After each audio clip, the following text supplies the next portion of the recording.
السلام عليكم. تعالوا اعمل معاكم النهاردة اروع وصفة بسكويت نشادر بالكيس الحلواني. هتشوفوها يمكن على اليوتيوب كله. ليه؟ لان انا عاملاها باضافتين، هي السر في اللون اللي قدامكم ده. ما شاء الله هش ومقرمش وفي نفس الوقت بيدوب كده في البق، وكمان اهم حاجة متماسك، وكمان بنقشة ثابتة ومن غير ما يفرش منك.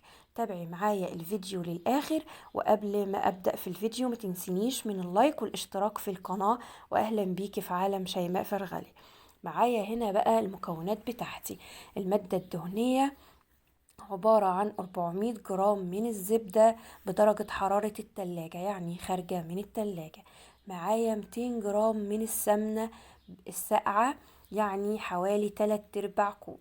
طبعا انا هتكلم واحنا بنحضر على المقادير بالجرامات وبالكوب. معايا هنا أربع بيضات بدرجة حرارة الغرفة. ومعايا 400 جرام من السكر البودر، يعني ما يعادل 2 كوب ونص. ومعايا طبعا كيلو الدقيق طبعا منخول يا جماعة، يعني ما يعادل 8 أكواب بعد النخل طبعا.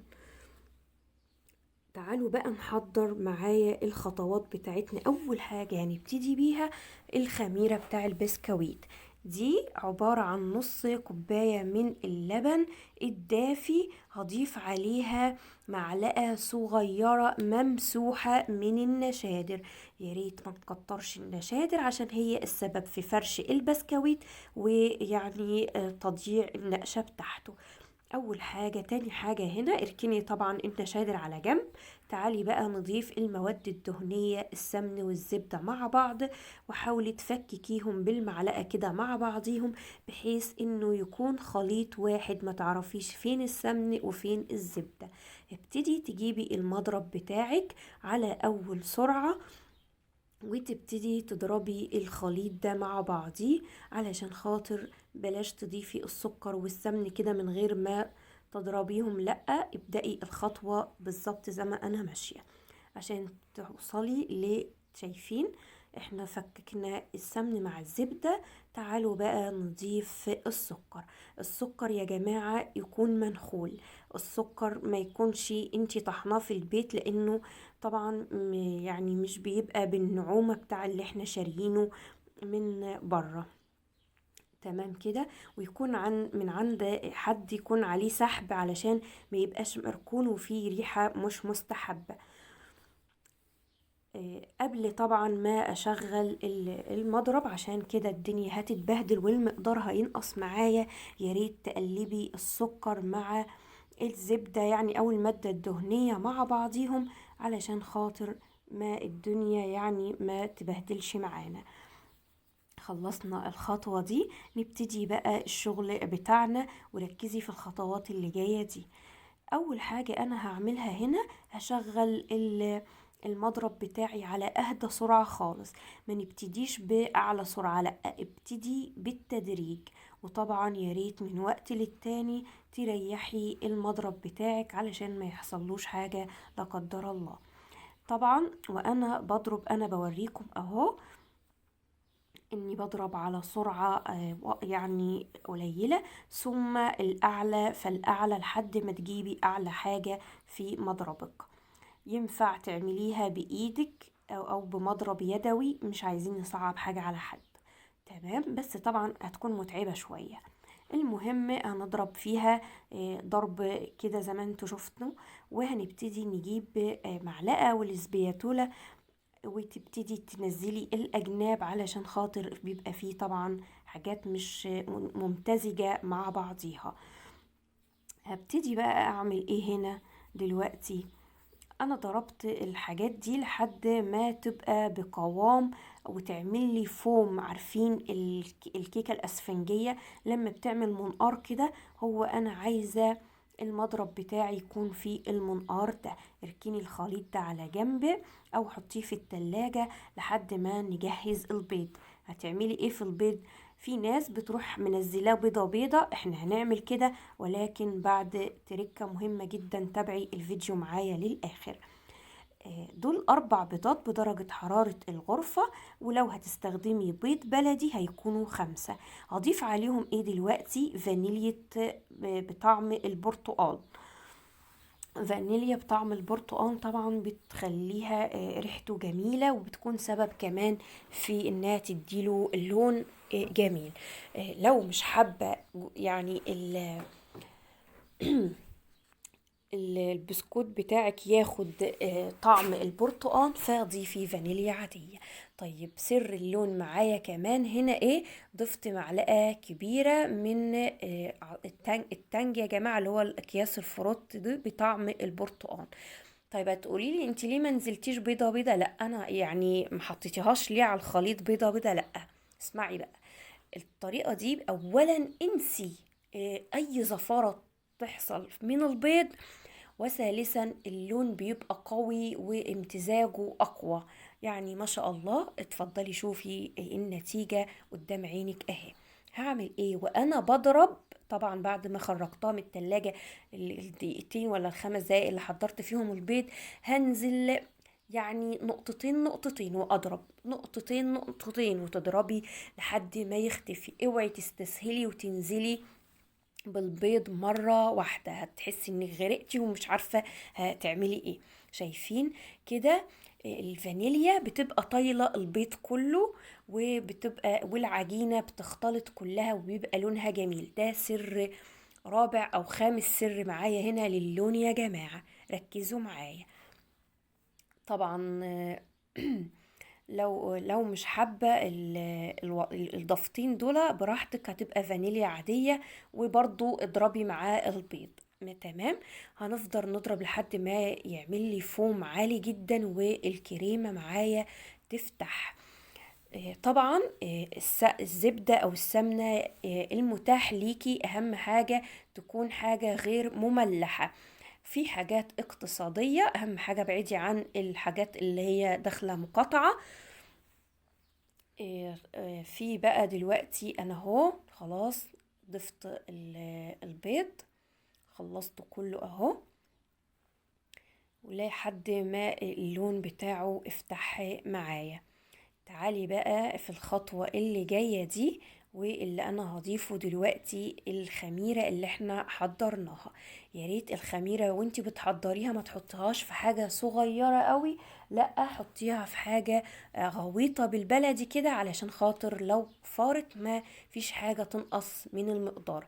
وبعتذر طبعا عن البهدلة دي، كلنا ستات بيوت، ويعني واحنا بنعمل الحاجة بنبقى حابين ان احنا ننجزها. المهم عشان ما اخرجش بره الوصفة، افضلي اضربي كده، وابتدي بقى انزلي باللبن، الخليط الخميرة بتاعنا اهو سرسوب، يعني كده معلقة معلقة زي البيض، هتتعامل نفس معاملة البيض، معلقة معلقة عشان الخليط ما يسيلش مني، والمادة الدهنية تفصل عن السكر وتضيع القوام اللي احنا تعبنا لحد ما وصلنا له. تمام كده.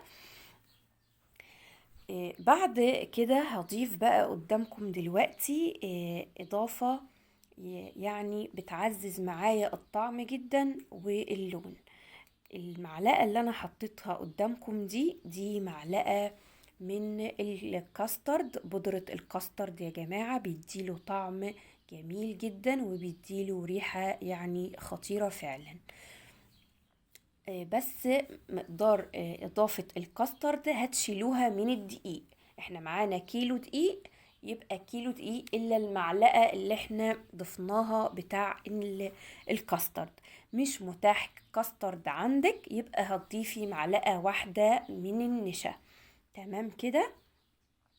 وهيبقوا معلقتين لو كنتي انتي اللي طحنة السكر البودر في البيت، لان السكر بتاع بره بيبقى فيه نسبة نشا. معلش انا بعتذر ان انا مطولة عليكم الفيديو، ولكن انا عايزة مصلحة الوصفة النهائية. خلاص وصلنا ما شاء الله الشكل الفاتح اللي قدامكم ده. والمعلقة اللي انا ضفتها قدامكم التانية دي عبارة عن معلقة من البيكنج باودر. معلقة البيكنج باودر دي. طبعا لان انا المفروض معلقة كبيرة من النشادر، بس انا بستعوض عنها بمعلقة صغيرة وازود نسبة البيكنج باودر. معلقة مسح يا جماعة، اللي هي بتاع الاكل بتاعتنا دي، بس ممسوحة. تمام. بعد كده بقى هبتدي اضيف الدقيق بتاعي. الدقيق بتاعك هتضيفيه على 3 أو 4 مرات، وبأنامل ايدك. يعني شايفين انا بقول ايه؟ بأنامل ايدك، طراطيف صوابعك يعني. تبتدي تدخلي. عايزين نخلي الدقيق يختفي معايا.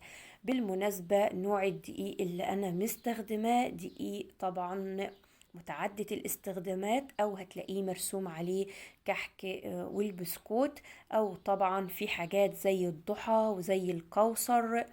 نبتدي نشكل عجينة البسكويت. اولا قبل ما هبتدي في اي حاجة هكون مشغلة الفرن بتاعي. تمام. هاتي بقى اي حاجة هتشكلي فيها. بس طبعا تعالوا نعمل تيست للعجينة اهي. شايفين ما شاء الله بعد ما لمت مني بقت عاملة ازاي؟ فيها تلزيقة بسيطة، وده المطلوب طبعا. انما يعني مش بتلزق بطريقة يعني كبيرة، لا، تلزيقة خفيفة كده تدللي على مرونة البتاع ده، العجينة بتاعتي. طيب احنا هنشكل بكيس حلواني. ممكن تجيبي كيس متعدد اللي هو الاستخدامات ده، اللي هو باستعمال مرة واحدة، براحتك. ومعايا هنا البلبلة دي او التيب ده، شكل يعني المقدار بتاعها قد عقلة صباع واحد كده. تبتدي بقى تجيبي كوباية وتحطيها كده في النص زي القرطاس، تلبسيها كأنك هتملي حاجة، ونملأ العجينة بتاعتنا. طيب التشكيل بقى، هتجيبي الصواني وتدهنيها دهنة بسيطة من الزيت بمنديل وتمسحيها. تمام. ابتدي امسكي، وشايفين المسكة بتاع الكيس الحلواني طبعا. نمسكه من فوق، يا دوبك نعدي البلبلة كده، نهاية البلبلة بحاجة بسيطة، واضغطي ضغطة خفيفة، بلاش تكون تقيلة علشان ما تخليش البسكويتة معايا تخينة. وطبعا تفرش معاكي في الفرن. شايفين بتنزل بسلاسة وما شاء الله، يعني من غير اي صعوبة. يا ريت يكون معاكي سكينة تظبطي بيها اي مشكلة في البسكويتة، يعني واحدة معوجة نعدلها، او كبيرة يعني، او طويلة او قصيرة كده، ظبطيها بالسكينة. هندمي الشكل بتاعها. وطبعا ما تنسيش انه يدخل على درجة حرارة 160 على الرف الاوسط، بيقعد من 10 ل 15 دقيقة. واول ما يلون من تحت تفتحي الشواية في اخر 5 دقايق لحد ما ياخد اللون الرائع اللي قدامك ده، وتسيبيه 5 دقايق يتهوى، وتشيليه في اي علبة نظيفة للحفظ، بس ما تكونش حاطة ورق زبدة تحتيها علشان ما يشربش السمنة. يا ريت ما تنسونيش من اللايك والاشتراك في القناة، وما تخفسوش الفيديو الارض يا جماعة، وادوله حقه في اللايك والاشتراك. وهسيب لكم في صندوق الوصف كل ما يخص الوصفة، وكمان حبة وصفات حلوين كده. وطبعا لابد ان في حاجة تتحرق كده، فانا بموت قوي في اللون، في اللي هو المحروق بسيط ده. بألف هنا وشفا، وكل سنة وانتم طيبين.